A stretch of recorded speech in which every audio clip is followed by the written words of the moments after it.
आखिर एक मामूली चिप इतना सब कुछ कर कैसे सकता है। इसका ब्रेन नर्वस सिस्टम में न्यूरॉन्स के जरिए सिग्नल्स भेजेगा। स्पाइनल कॉर्ड डैमेज हो जाता है तो वो कंप्लीट पैरालाइज हो जाता है, बट स्टिल उसका दिमाग काम करता है ब्रेन के टिश्यूज को काट के उसमें एक डिवाइस प्लांट करने की स्टैंडर्ड ब्लूटूथ कनेक्शन के जरिए। एक्सोस्केलेटन्स और प्रोस्थेटिक लिम्ब्स और जितने भी साइबोर्ग और सुपर इंटेलिजेंट ह्यूमन आप मूवीज में देखते हो वो सब आने वाले फ्यूचर में रियल हो सकते हैं। अब तक 1500 एनिमल्स न्यूरालिंक की लैब में डेड हो चुके हैं। क्या गारंटी है कि ये चिप लगाने के बाद लोगों का डेटा सेफ रहेगा? लेकिन इसके डार्क साइड का क्या?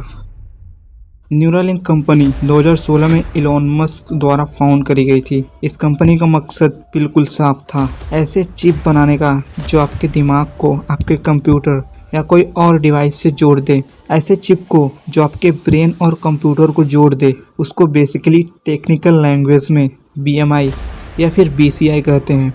और इन BCI को न्यूरालिंक के अलावा और भी कंपनीज बनाती हैं। अगर एक वर्ड में बोले तो न्यूरालिंक एक कंपनी है जो इन BCI को बनाती है, और इन BCI की मदद से आपके दिमाग को कंप्यूटर से जोड़ा जा सकता है। कंप्यूटर से जोड़ने के अलावा इन BCI का और भी काम होता है, जैसे न्यूरोलॉजिकल डिसऑर्डर को ठीक करना और ब्रेन के कॉग्निटिव एबिलिटीज को इम्प्रूव करना। कॉग्निटिव एबिलिटीज वो चीज़ होती हैं जिसकी वजह से आपका ब्रेन इंफॉर्मेशन एक्वायर करता है, प्रोसेस करता है, स्टोर करता है और आपके मेमोरी, अटेंशन, प्रॉब्लम सॉल्विंग और डिसीजन मेकिंग स्किल्स को इम्प्रूव करता है। अब आपके मन में एक सवाल आ रहा होगा कि आखिर एक मामूली चिप इतना सब कुछ कर कैसे सकता है। इस चीज़ को समझने के लिए आपको ये समझना पड़ेगा कि आपका दिमाग आपके एक्शंस को, आप जो कुछ भी करते हो उसको कैसे कंट्रोल करता है। अभी इस टेबल पे रखे इस ग्लास को देखो। जब भी आपको पानी पीने का मन करेगा तो आपका ब्रेन नर्वस सिस्टम में न्यूरॉन्स के जरिए सिग्नल्स भेजेगा उस हाथ के मसल्स को जिस हाथ से आप वो पानी का गिलास उठा सको।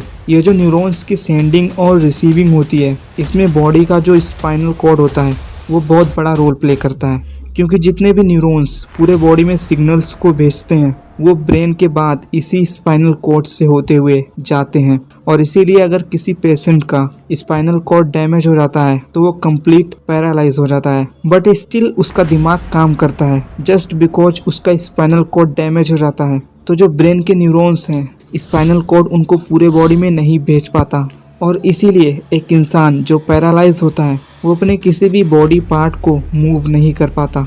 लेकिन यहाँ पे पिक्चर में आता है ये ब्रेन चिप। इसको आपके दिमाग में प्लांट करते ही जो न्यूरॉन्स के सिग्नल्स स्पाइनल कॉर्ड डैमेज होने की वजह से पूरे बॉडी में ट्रेवल नहीं कर पा रहे थे, इसके बाद करने लगेंगे। और ये ब्रेन चिप सिर्फ इसी चीज़ में काम नहीं आता है, ये आपके ब्रेन में जितने भी न्यूरॉन्स के पैटर्न बनते हैं जो कि अलग अलग काम करते वक्त, सोचते वक्त बनते हैं, उन पैटर्न को रीड कर सकता है और आपके ब्रेन से बाहर एक फिजिकल डिवाइस को सेंड भी कर सकता है। ये सब सुनने में बहुत फ्यूचरिस्टिक लग रहा होगा, लेकिन इस चिप को आपके ब्रेन में इम्प्लांट करना बहुत कॉम्प्लेक्स है। यहाँ बात हो रही है आपके ब्रेन के टिश्यूज को काट के उसमें एक डिवाइस प्लांट करने की, राइट। तो ये उतना भी आसान नहीं रहने वाला। इसके लिए इलॉन मस्क की टीम ने सर्जिकल रोबोट्स डेवलप करी हुई हैं जो इस चिप को आपके ब्रेन में लगाने के लिए हेल्प करती हैं। ये एक न्यूरो सर्जरी है, मजाक नहीं है। तो इसकी वजह से बहुत सारी अनस्क्रिप्टेड चीजें हो सकती हैं, जैसे ब्लीडिंग, इन्फेक्शन और कई बार ब्रेन का टिश्यू भी डैमेज हो सकता है। न्यूरालिंक के इस चिप पे बहुत पतले और फ्लेक्सिबल थ्रेड्स यूज हुए हैं जो कि 1024 इलेक्ट्रोड से इक्विप्ड हैं, जो ब्रेन के न्यूरॉन्स की एक्टिविटी को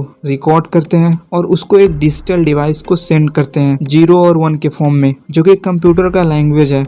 और पता है ये जो सिग्नल्स हैं ये डिजिटल डिवाइस में ट्रांसमिट कैसे होते हैं? एक स्टैंडर्ड ब्लूटूथ कनेक्शन के जरिए। एक बार ये ब्रेन में प्लांट हो गए तो ये ह्यूमंस को बहुत सारी चीजों में हेल्प कर सकता है। बहुत सारे ब्रेन डिसीज हैं, जैसे पार्किंसन जैसे डिसीज में हेल्प कर सकता है, पैरालाइज, एम्प्यूशन, ब्लाइंडनेस जैसी चीजों में भी हेल्प कर सकता है। एक्सोस्केलेटन्स और प्रोस्थेटिक लिम्ब्स के मूवमेंट के लिए भी ये हेल्प कर सकता है। और जितने भी साइबोर्ग और सुपर इंटेलिजेंट ह्यूमन आप मूवीज में देखते हो वो सब आने वाले फ्यूचर में रियल हो सकते हैं। और जितने भी AI आ रहे हैं और जिनसे ह्यूमन स्पेसिस को खतरा है, उनसे ओवरकम करने के लिए ये चिप एक अच्छा ऑप्शन बन जाएगा। अपने न्यूरालिंक की जो पॉजिटिव साइड है उसको तो समझ लिया, लेकिन इसके डार्क साइड का क्या? आए दिन न्यूरालिंक बहुत सारे एनिमल्स पे इन चिप का एक्सपेरिमेंट करता रहता है। मंकीज, पिग्स, रैट्स और भी कई एनिमल्स। और एनिमल ग्रुप क्लेम की माने तो अब तक 1500 एनिमल्स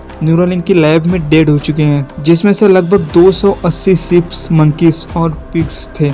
और न्यूरालिंक का सिर्फ यही एक डार्क साइड नहीं है। जिस तरह आज के टाइम हमारा डेटा सेफ नहीं है, गूगल, फेसबुक, इन जायंट कंपनीज को वो सब कुछ पता है जितना हमें अपने बारे में खुद नहीं पता। और फेसबुक पे तो कई बार डेटा चोरी के एलिगेशंस भी लग चुके हैं। तो क्या गारंटी है कि ये चिप लगाने के बाद लोगों का डेटा सेफ रहेगा? जिस तरह ये हर एक्शंस में आपके न्यूरॉन्स के पैटर्न को रीड करके डेटा को कलेक्ट करता है, ये आपके बारे में सब कुछ जान जाएगा। आप क्या सोचते हो, कैसे इंसान हो, सब कुछ। तो क्या गारंटी है कि इन चिप के यूजर्स की प्राइवेसी एक्सप्लॉइट नहीं होगी?